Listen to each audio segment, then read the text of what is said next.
Modi sir ప్రధానమంత్రి 4.5 ఏళ్లు దాటింది. వచ్చుడొచ్చుడే స్వచ్ఛ భారత్ కార్యం పెట్టి అందరితోని పొరకలు పట్టించిండు. జన్ధన్ అకౌంట్లు, make in India, made in India, skill India, digital India, Beti Bachao Beti Padhao, అమ్మో యాదమర్చిన అన్నిటికంటే పెద్దది నోట్ల రద్దు, అటెంకా జీఎస్టీ పన్నుల పద్ధతి తెచ్చిండు. ఇక మొన్ననే పెద్ద కులాల పేదలకు 10% రిజర్వేషన్లు సుత ప్రకటించే.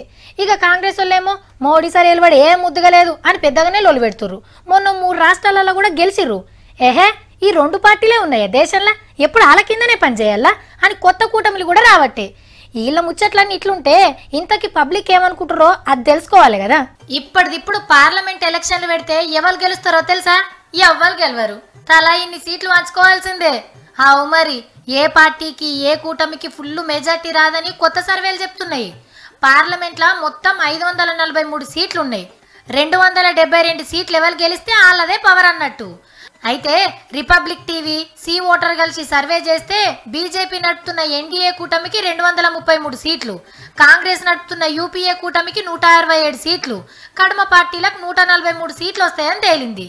అంటే ఎన్డీఏకి 103 సీట్లు తగ్గి యూపీఏకి 107 సీట్లు పెరుగుతాయన్నట్టు.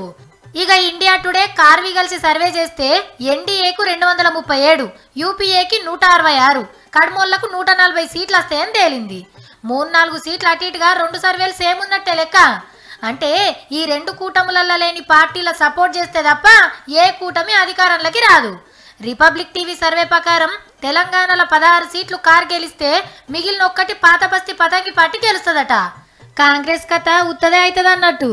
ఇక ఆంధ్రాల జగనన్న 19 సీట్లు కొట్టేస్తే సైకిల్ పార్టీ 6 కాన్నే ఆగిపోతుందట. ఇవన్నీ ఇప్పటి లెక్కలు. ఓట్లకి ఇంకో 2-3 నెలల టైం ఉంది. అప్పటోరికల్లా హామీలు పథకాలను బట్టి పార్టీలకు వచ్చే సీట్లు మారొచ్చు. తొక్కలో సర్వేలు అని ఏ కూటమి కన్నా ఫుల్ మెజార్టీ ఇచ్చినా ఇయ్యొచ్చురు కూడా.